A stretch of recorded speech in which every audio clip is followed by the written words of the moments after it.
Let's start this video by saying that sex appeal on women in video games is a good thing.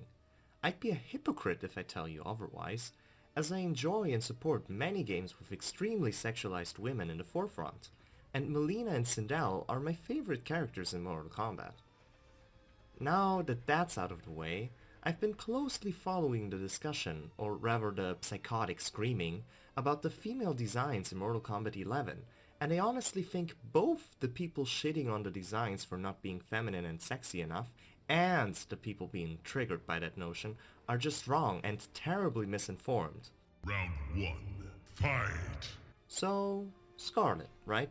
Returning from MK9, where her design was honestly pretty basic, if not bland, the developers had a chance to make a big splash since they could basically completely redesign her.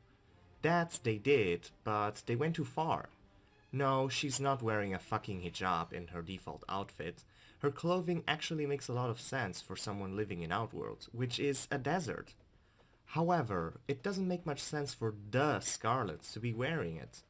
She's a crazy blood construct assassin lady.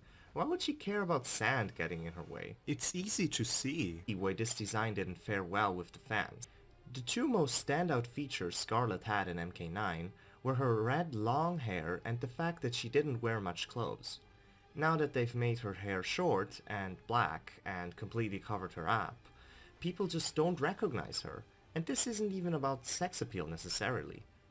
Her showing much skin even tied into her powers, as she was said to be able to absorb her opponent's blood through her skin. Now, in other franchises, this might be a campy excuse for fan service. She breathes through her skin!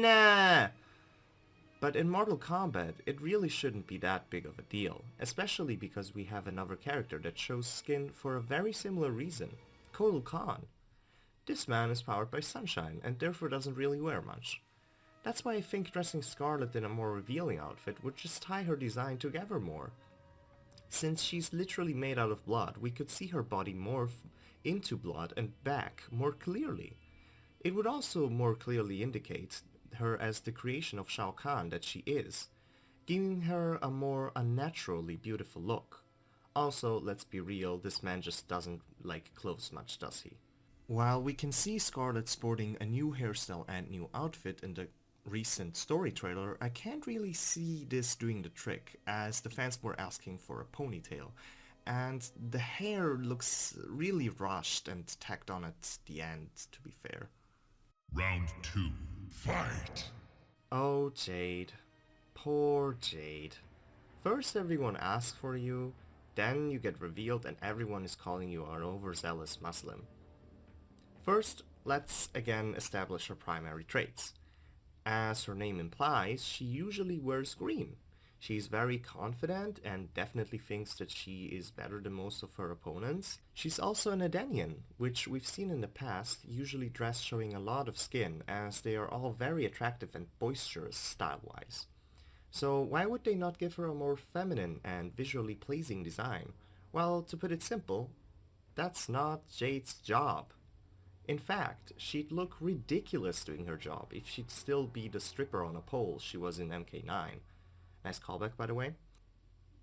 All her life, she's been Princess Kistana's bodyguard, or rather, personal assassin of sorts.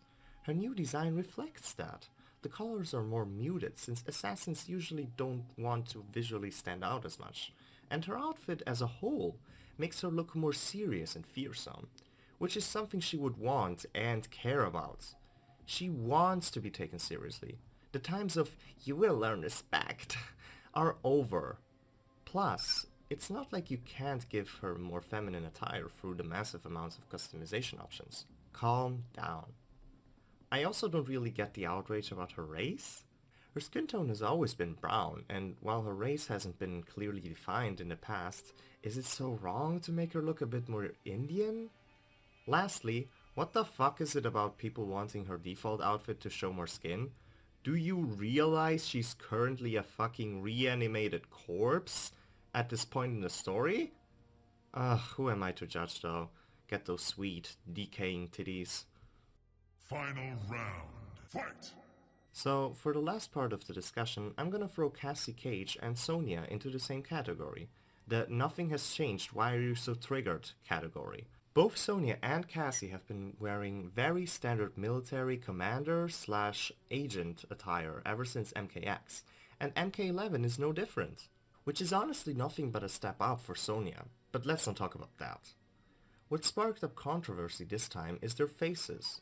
In early trailers, both their faces looked a tad rough and unfinished, but people immediately freaked out, saying it was a political move to make them look more ugly and manlier, except for the fact that the studio behind Mortal Kombat is literally known for how rough, unfinished, and masculine their female faces look before release. Now, a few months after the footage was released, both Sonya and Cassie look beautiful and very feminine. Nothing has changed, yet people love to jump to crazy conclusions from literally seconds of footage. Fucking stop it. That's it for my hot take on MK11's women. If you enjoyed this video, please consider dropping a like or subscribing, and I'll see you again in probably what's going to be my next rant. Goodbye.